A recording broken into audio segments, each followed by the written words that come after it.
Bienvenidos rockers, headbangers que están sintonizando este video. Muchas gracias por darse la vuelta a revisar uno más de estos videos grabados en tiendas físicas donde vamos y compramos material. En este caso pues la tienda está en Oslo, Noruega, como ya lo habrán leído. De hecho por allá al principio mencionamos o tratamos de mencionar en qué plaza se encuentran. No logramos decirlo en el video, pero la plaza se llama Youngstorter. O pronunciado similar, está ubicada pues en el centro de Oslo. De hecho, traducido el nombre significa la plaza para los jóvenes. Y bueno, ya al principio pasa algo chistoso, se empieza a escuchar la voz de alguien que se acercó conmigo. Había ahí unas personas pues como que junkies, como homeless, que no les agradó, pensaron que estaba grabándolos a ellos o algo por el estilo, por eso nos interrumpen. Tuvimos una pequeña desaveniencia por ahí también que grabamos la entrevista, lo mencionamos y se nota un poco, grabamos la entrevista primero y pues por alguna razón no se guardó el video, tuvimos que repetirla y muy amables los señores. También visitamos el local de ellos en el festival Midgardsblot, que ellos van también a los festivales y ahí se ponen y empiezan a su venta.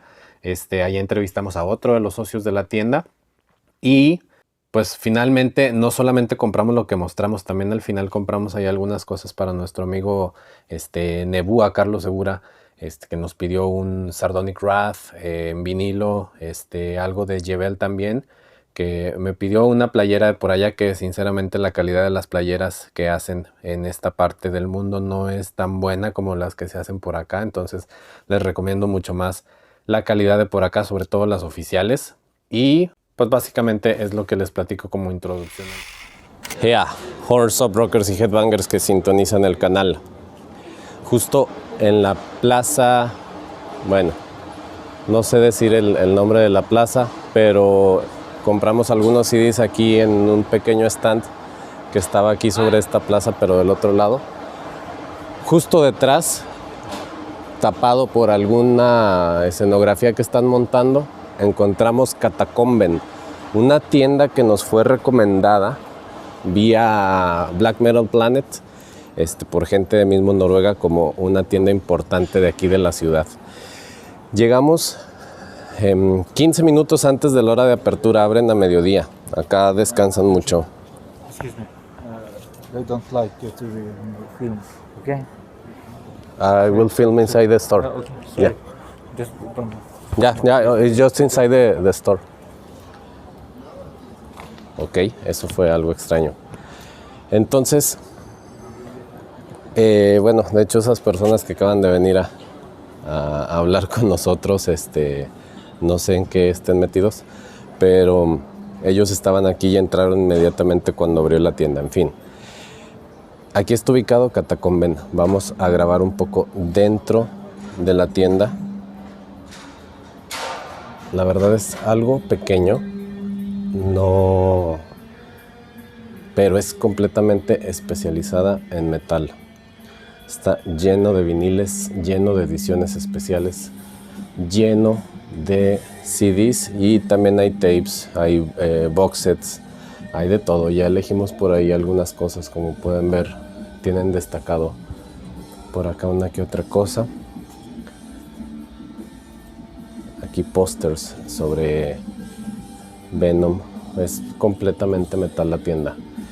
Ya le dimos una revisada a todo. La tienda maneja solamente artículos nuevos, no maneja nada usado. De hecho me dijeron precisamente que si quería comprar usado pues fuera a Neseblod, que claro que vamos a estar yendo por allá. Por aquí hay más ediciones y ediciones. Lo que muestran en la parte de arriba es pues meramente lo más recientemente recibido. Acá también hay más box sets, cassettes de diferentes tipos. Obviamente pues estamos en el país el país del black metal, entonces pues encontramos mucho al respecto. Aquí más libros locales. ¿Qué más podemos destacar por ahí? Hay playeras de la tienda, pero como pueden ver Bueno, quizá no se alcanza a ver, pero solamente quedan en talla XL, entonces pues no pudimos llevarnos la nuestra, ¿no? Uno que otro souvenir, ese pentagrama me gusta, pero dudo que esté a la venta. Y bueno, señores, pues es básicamente, hay muchos tesoros. Por ejemplo,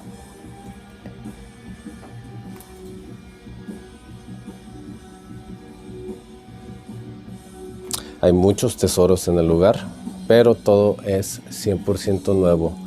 Y las ediciones, tenemos muchas ediciones que yo no había visto o no he visto en los catálogos de Monterrey. Entonces 100% les recomiendo venir en cualquier ocasión que se den la oportunidad de viajar hasta acá, que creo que a más de uno nos interesa. Les recomiendo altamente que se den la vuelta por Katakomben. Vamos a platicar aquí con el encargado que está el día de hoy más sobre la tienda y volvemos.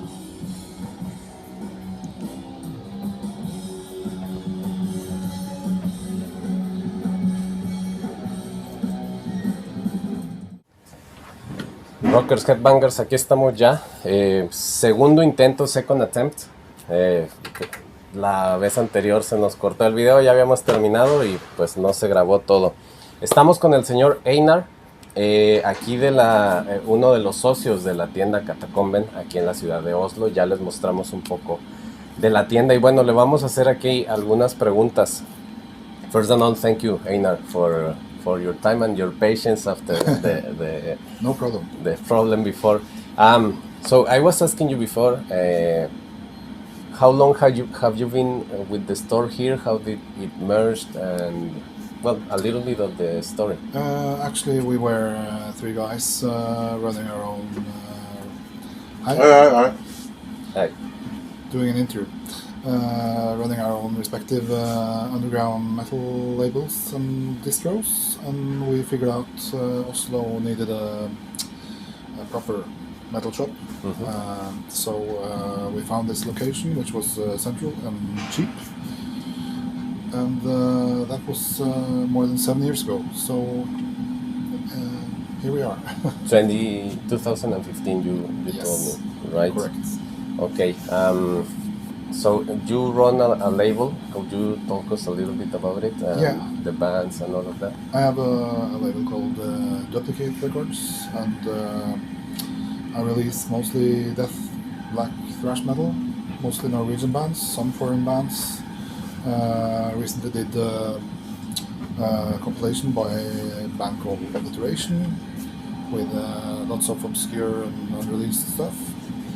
And I released a couple of albums by Execration, which is very good Norwegian death metal, and Necromantheon, which is thrash metal, and I'm over 100 releases now, so Okay. I could keep going Great. for hours. Thank you. But Talking check it about out. it. Yeah. Sure, and you also play in a band, right? Well, in a few bands. Yeah, I've been playing in several bands over the years. Latest one was Virus, which lasted for 18 years, which is kind of avant-garde metal. And before that, I was in Beyond Dawn, Lamented Souls, and Inferno. And now I have a new band without a name yet, but we're gonna do a demo hopefully soon, so that people will get to check it out. Right. Have you? I saw that you have a 7 inches vinyl of Hackabits from Mexico. Yes. Can you name me a few bands that you know from the country and from Latin America? Yeah, with a little help. Sure. Well, you have like Muy Posibilidad, Mhm. which I understand are Mexicans living in the US, and you have Xibalba, which is really underground black metal, and Massacre. yeah, We were talking Colombia, about Massacre from Colombia. playing in Norway next year. I'm looking forward to that. Right. Lots of great bands from South America in general, and of course I grew up on Sepultura. Sure. Here's a story I didn't remember earlier. When I was like 15, 16, I was a paper boy. Rode my bike Okay. and delivered papers, and I was listening to my Walkman, and for 1 year I had Schizophrenia on one side and Beneath Okay. Remains on the other side. I was like, everything I listened to on my paper route for 1 year. So it's in my blood, sort of. Okay, Yeah. completely. Yeah. So you do a lot of festivals. Does it work for you? I mean, you go to the festivals as a store and you sell there. Could you talk us a little about that? Yeah, the shop has been attending several festivals this year. We've been to Tons of Rock, which is the biggest rock/metal festival in Norway, and the Imperium, which is more like an underground festival in Halden. And this weekend we are at Midgardsblod in Borre. And next week we'll be at Kolbotn at a festival called Hellbotn. And that's this year's final festival. But, that festival is the one that we recorded the flyer outside Yeah. for Niflheim Destruction and Tallinn National yeah, it's going to be really cool. are playing. Well, talking again about the scene in here in Norway, there are quite few rumors in Latin America about the people in Oslo. So some people say that every single person in Norway listens at least a band or two, or they have some metal on their playlist. Is that true? I don't think so. I think mostly common people, they listen to hip hop and R&B and more popular genres of music. But of course, they may have a mayhem track hidden in their playlist somewhere. I don't know. Could be. Even some people say that every teenager has played in a black metal band.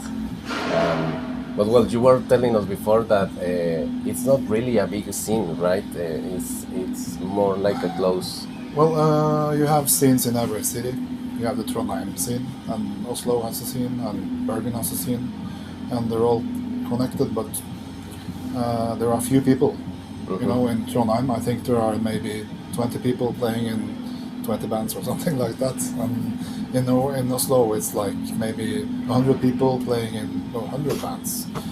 So yeah, everyone's just playing in each other's bands and supporting each other, and it's small but dedicated. And this is like the underground scene.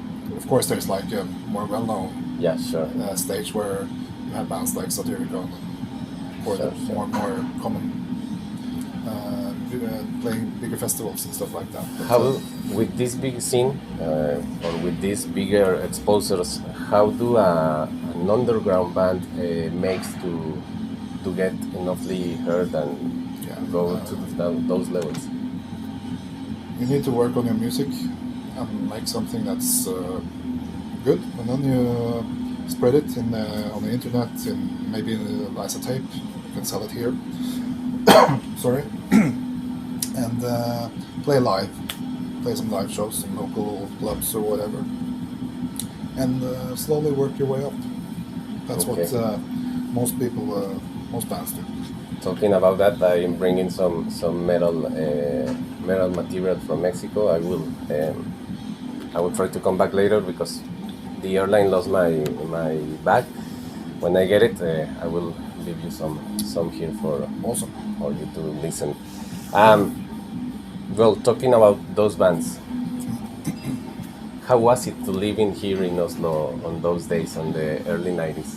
Oh, it was well, then there was like no scene.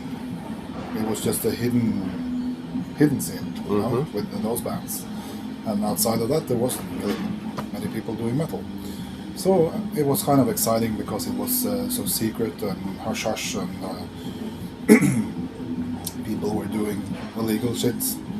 And not me, though.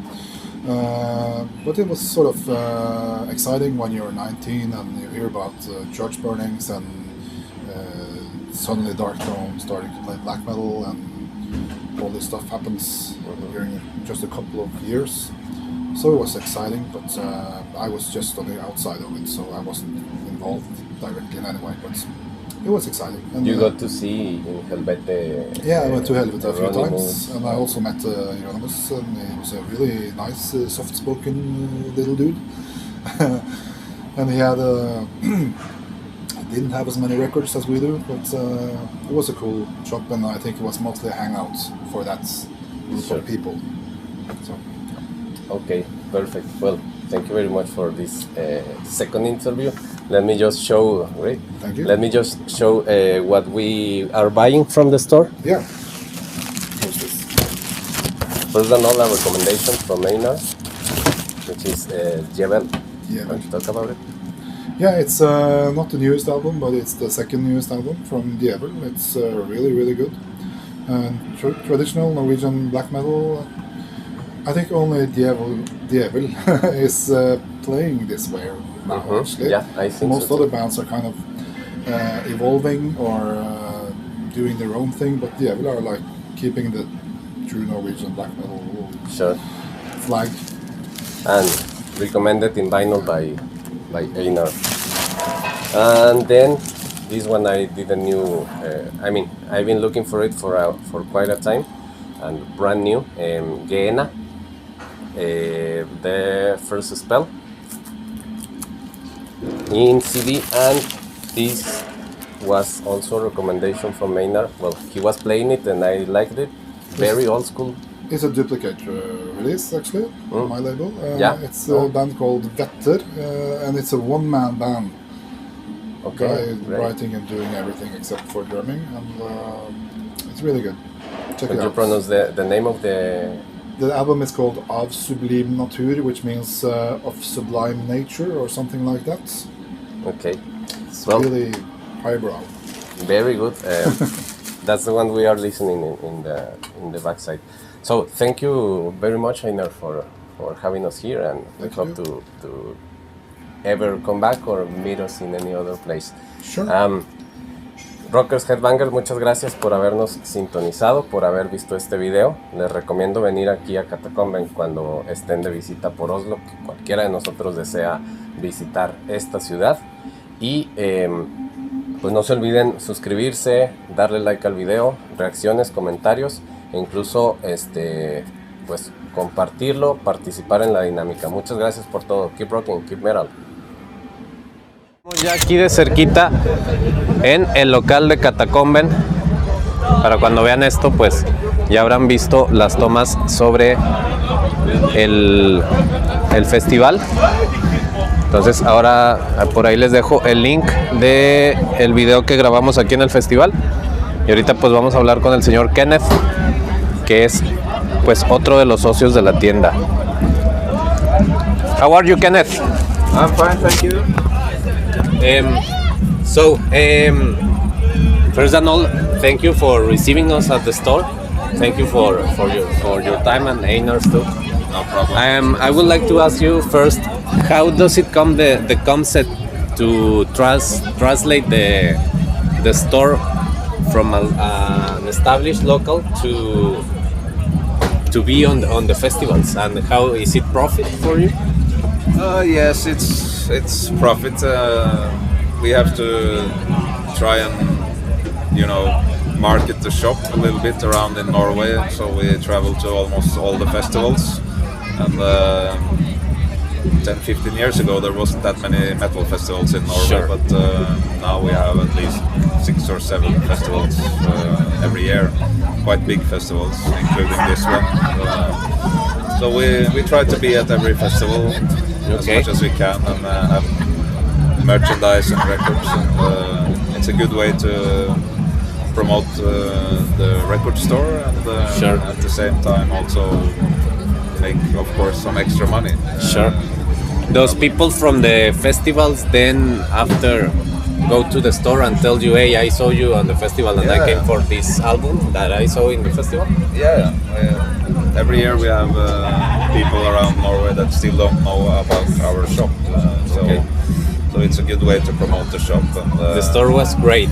It's, I mean, I loved it because it's small, but it's only metal and good metal. So, yeah, absolutely. so another question, and this is regarding more to the culture in Oslo. Yeah. there was a rumor in Latin America that years ago, that when the 90s things happened, that if you were wearing a t-shirt from a metal band or a black metal band of those days, you will get arrested. Is that true? Just for wearing the t-shirt? No, I don't think that's... no, it's not like that, but maybe in the heat of the moment in '93, when everything exploded with all the crazy stuff happening. Mm-hmm. If you were going around in Oslo and wearing some kind of metal outfit, maybe the police would stop you and talk to you, and maybe you would maybe they would have you on the radar, but you wouldn't get arrested just for wearing a metal t-shirt. Yeah. But you know, one of those rumors. When you see the video published, you will see the other questions that we made to Einar of that kind. But the police in Oslo in '93, they were quite crazy about metal people. So yeah.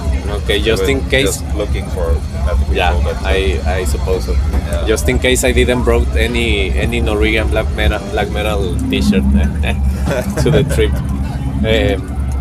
So finally, Einar told us that you all guys run record labels. Yeah. What is yours and what is your history in music? Do you have a band or something? My label was called Apocalyptic Empire Records, and I actually have one specific South American release. I did one LP by Massacre from Colombia. Yeah, I saw a copy in the store. Yeah. And I've been doing that label since the end of the '90s, but before that I also had it as a distribution and mail order. Okay. But I started releasing albums myself, and it's been, I don't know, almost 30 years now. Okay. Yeah. So we're getting old. Yes. Well, basically those were the questions. Thank you very much for your time. And any band that you recommend from your label? Well, I did some vinyl versions. The main priority for my label was always to do only vinyls, no CDs. Okay. But I have done some CDs. But I did some vinyl versions of bands like 1349 and also Urfaust. Those are bands that you're gonna have to check out, but the vinyls are long gone. They're sold out for many years ago. But and apart from checking out. Okay, apart from Massacre, can you name some other Latin American bands that you know? Yeah, of course, Parabellum. Sure. And we have From Colombia too, right? Chile. We have Perverser. And of course, Brazil have tons of bands. Tons of legendary bands like Sepultura and Sarcophago, and there's probably tons, but I just can't remember right now. I guess But, I saw in your store a vinyl of 7 inches of Hackabits from Mexico. Oh yeah. Well, I love a lot of the old South American bands because, especially in Brazil, they were very early with the brutal black and death metal image. So bands like I just mentioned, and Dorsal Atlantica and stuff like that was very inspirational also in Norway, I think. So they were very early. Okay. Yeah. Well, great. Thank you for your time and well, señores, pues ya lo saben. Si viajan por aquí a Noruega, visiten Katakomben. Y pues muchas gracias por todo. Hasta la próxima.